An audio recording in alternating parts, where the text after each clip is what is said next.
This is Autoline Daily, the show dedicated to enthusiasts of the global automotive industry. Chinese automaker BYD is on a tear. It sold a record 1.8 million vehicles in 2022, more than triple from the previous year. 911,000 of those were fully electric vehicles. And if it's able to continue to boost sales like this, Bloomberg NEF says that BYD could overtake Tesla in global BEV sales this year. Tesla delivered 1.3 million vehicles last year, and Bloomberg expects its sales to grow another 30 to 40% this year. The Model Y will also be the top-selling EV globally in 2023.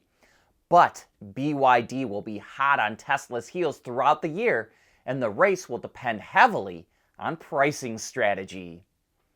Sales of EVs are growing far faster than a lot of experts expected, especially the companies that mine lithium. Consumption doubled in just the last 2 years and caught lithium miners flat-footed, which is sending prices soaring. The total value of lithium sold hit $35 billion in 2022, up from just $3 billion in 2020. Now there's a global rush to open new lithium mines, so prices are expected to fall about 8% this year because production should increase anywhere from 22 to 42%. But if the miners can't mine it fast enough, the analysts warn that prices will continue to rise. But maybe this will slow down lithium demand a bit. While many countries, states, and cities want to ban the sales of new ICE vehicles, Wyoming wants to ban the sales of new EVs. In fact, it wants to ban them by 2035. The sponsors of the new legislation say the oil and gas industry has created countless jobs and generated revenue for the state. And they say that Wyoming doesn't have enough of a charging infrastructure either. Wyoming is the 8th largest oil producer in the U.S.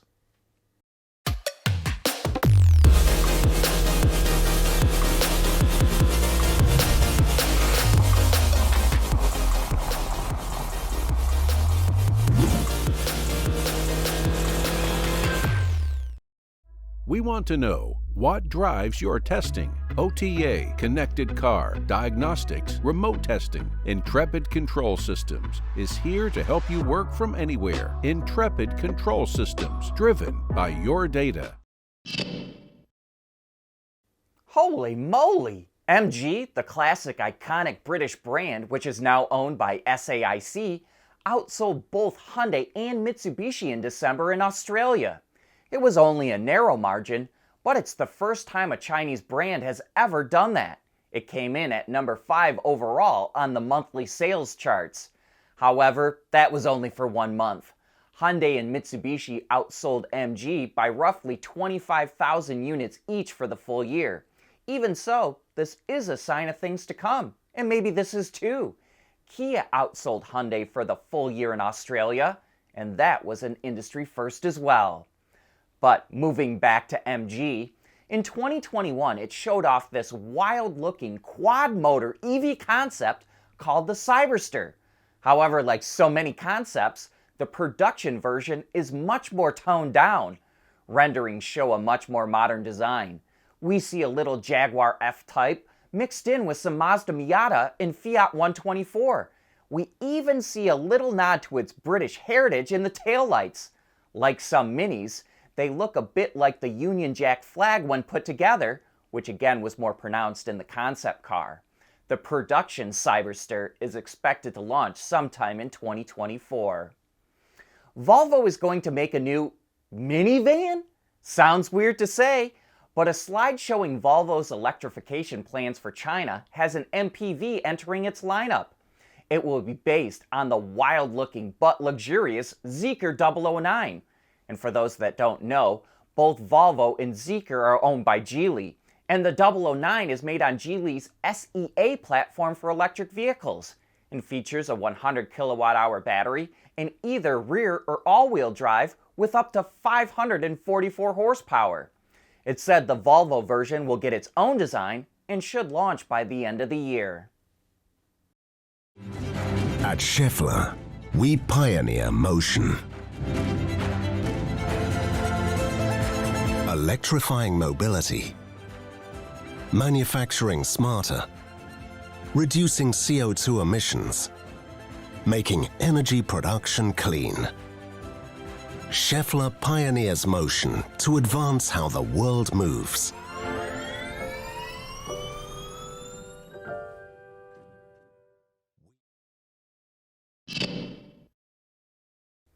Americans who drive PHEVs don't plug them in as often as the EPA thought they would. That's according to the ICCT, the International Council on Clean Transportation.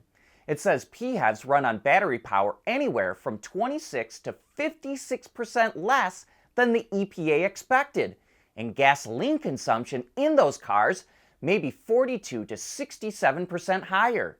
The ICCT got this data from Fuelly.com, where owners self-report the fuel economy, and from the California Bureau of Automotive Repair, which collects data from the OBD, or onboard diagnostics. The ICCT recommends that the EPA lower the benefits to automakers for having PHEVs in their fleets, and it wants the EPA to mandate a minimum electric driving range for PHEVs, just like California did. The ICCT also studied how PHEVs are used in Europe and found that the results there are even worse than in the US. Even so, Europe has one of the coolest PHEVs we've come across, the Opel Astra Sports Tourer 1.6-liter turbo. Chris Thomas, who was on Autoline After Hours last week, just got to drive it and provided us this report. The Astra Sports Tourer is about the same size as a Ford Focus station wagon. It will do 0 to 100 kilometers an hour in 7.3 seconds, and it's rated at a stunning 213 miles to the gallon based on the WLTP test cycle.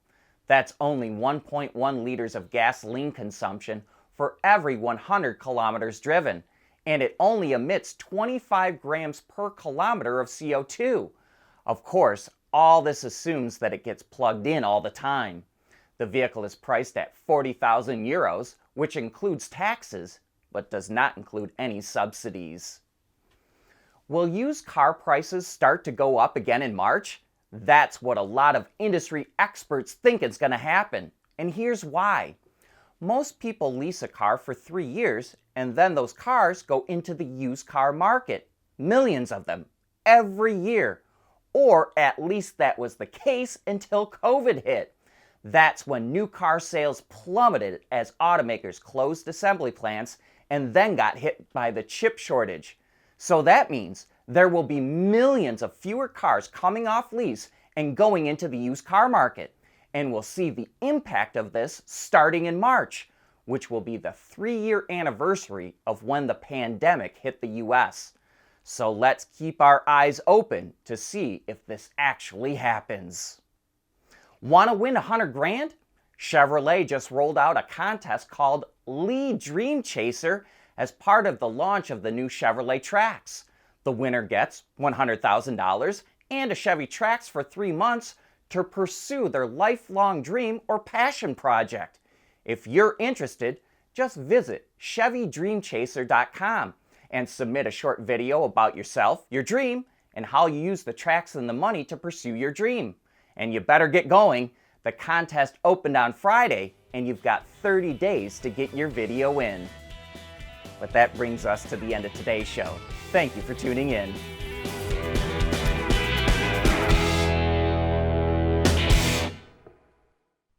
Autoline Daily is brought to you by Bridgestone, solutions for your journey. Intrepid Control Systems, over-the-air engineering, boost your game. And by Schaeffler, we pioneer motion.